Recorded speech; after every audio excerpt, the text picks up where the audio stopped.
magrarally sa EDSA, magti-32 million pa kayo. Oh. Sagutin ninyo ngayon. 51 billion na project ni Pulong Duterte noong 2018 para sa baha sa Davao. Oh. Saan napunta? Di ba? Saan napunta? Oh, ang 51. Oh, ito. Saan dinala ni Congressman Paulo Duterte ang 51 billion na pondo ng Davao City? Ah. Saan dinala?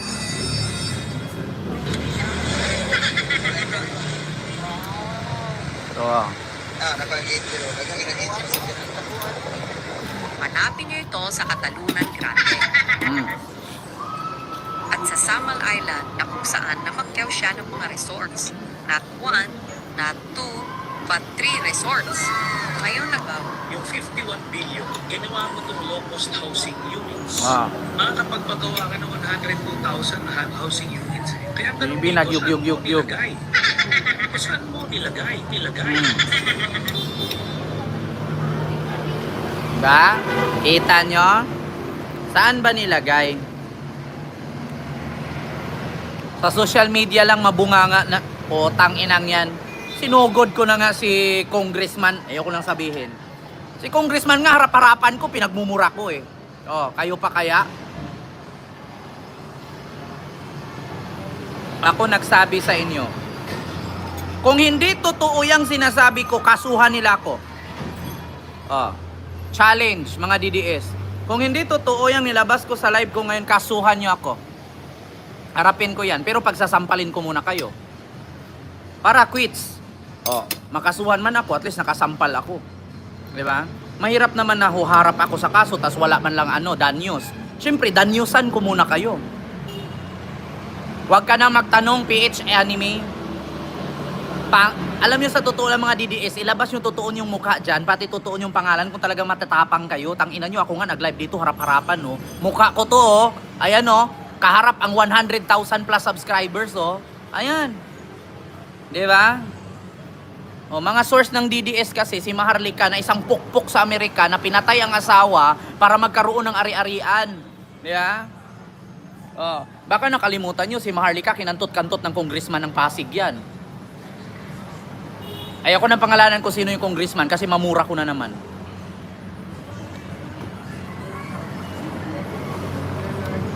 Di ba? Channel ko to, wag ka nang pumunta sa lugar ko, buha ka ng ina mo, mapahiran pa ako ng mga virus ninyo. Mahawaan pa ako. Diba? Ah.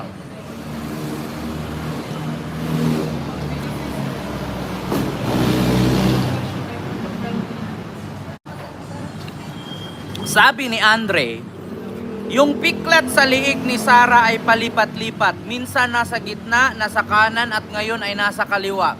Ebidensya yung mga picture sa past interview niya. Alam nyo, kahit pa 10 piklat yan nasa liig ni Sara, wala akong pakialam. Kasi kahit sugatan niya na 1,000 piklat yung katawan niya, hindi niya pa rin masabi kung saan niya dinala yung 612 million. Yeah? O, hayaan mo siya. Alam mo sa totoo lang, kapag baliw, ganyan talaga. Oo.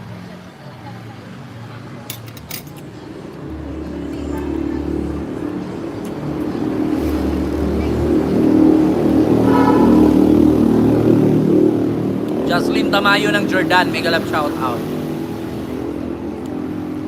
Ayun, matawa kung yung bilat niya mapunta na sa noo niya. Actually, White Tigas, hindi ko lang alam. Malapit na. Di ba? Oo, Lenny. Tayo, 2028. Pero pagkakaalam mo, Oo. magana yung prominence sa line. Oo. ASTB Oiken, kamusta daw? Okay lang naman. Ito, cute pa rin. Gold reserve, 129 billion. Nasaan na? Poke ng ina. 129 billion. Nung nakaraan, 25 tons lang yan ah. Ngayon, 129 billion na agad ang Nadadagdag yan. total nyo ah. Galing nyo ah. Diba? Sabi ni FLM, kumusta na daw? Ito, tao pa rin. Si FLM, kabayo na paningin ko dun eh. Ah. Salamat po, Ma'am Charlene.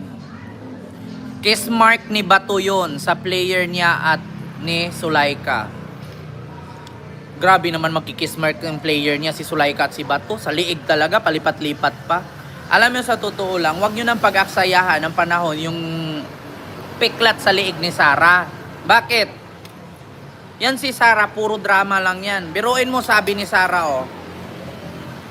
Ganyan ang plano nila sa akin. Sabi niya, ang plano nila sa akin, ipapasara ang ari-arian ko, ipapraise. Property, pera, pati ang paglipad ko sa ibang bansa.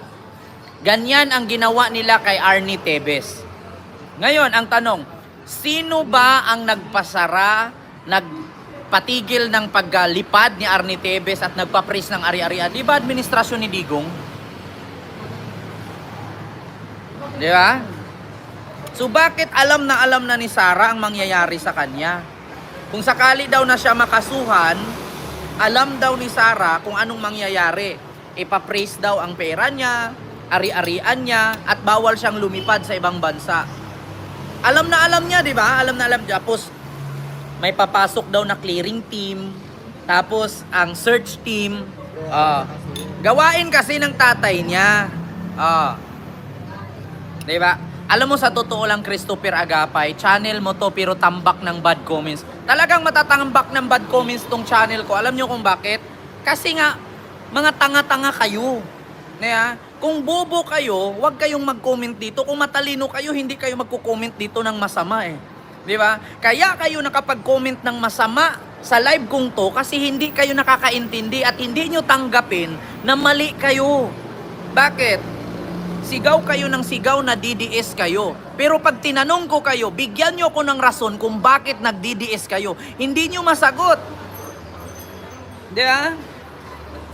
Sigaw kayo ng sigaw, DDS ako. DDS ako. Tapos pag tinanong mo, anong background ni Digong na alam mo? Hindi nila alam. Bakit? Kasi bobo nga sila. DDS kayo ng DDS, tapos pag tinanong kayo anong nagawa ni Digong nung fiscal siya, isang kaso lang pasabi ko sa inyo, hindi nyo masagot. Biruin nyo ha, 32 million na DDS. Sabi ni Sara, 32 million DDS. Supporter. Tinanong ko, anong kaso ni Digong na hinawakan nung siya ay fiscal? Ni isa walang nakasagot. Di ba? DDS ako. DDS ako. Saan napunta ang build project ni Digong nung 6 years na nanungkulan siya bilang presidente ng Pilipinas? Hindi nyo rin masagot. Bakit? Kasi DDS ako. DDS ako. Di ba? Yan ang DDS. Di ba? Yan ang mahirap sa inyo eh. You are idolizing the demonyo, but you don't know what the demonyo did before. English yun you are idolizing the demons, but you don't know what the demons did before. English yan. Poke ng ina mo Sara. Mas magaling pa ako mag-English eh, tang ina mo Sara Duterte. Diba? You idolizing Duterte demons, but you don't know what did Duterte before. What Duterte did before pala. Baliktad! Putang ina mo, Sara. Diba? Ano ba yung DDS? Die hard Duterte supot. Yan ang totoo. Diba? Alam mo, PH Anime, wag ka na magtanong kung nasaan ang ano. Tignan mo, narinig mo yung tugtog?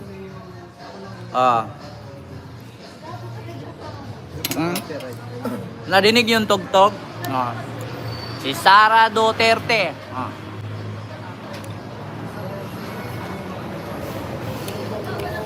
Ayun, totoo lang, mga kababayan. Sabi ni GP Bergonio, Davao Death Squad. At ito pa mga kababayan, nakakaawa po. Si Duterte, nanghihingi na ng awa. Nanghihingi na ng awa. Nanghihingi ng awa si Duterte. Sa ano? Mga tao sa Davao. Bakit?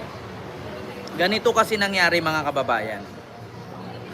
Sabi ni Duterte sa Christmas party ng mga barangay chairman sa Davao, sabi niya, ganito, ayusin ko. Tumakbo ako, mayor sa Davao. Ang aking vice mayor, si Baste.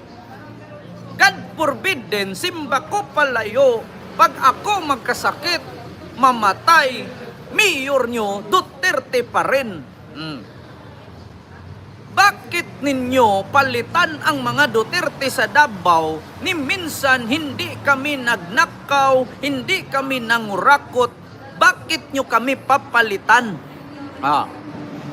Tapos sabi pa niya, nagserbisyo lang naman kami sa Davao ng ayos, hindi nagnakaw, hindi nangurakot.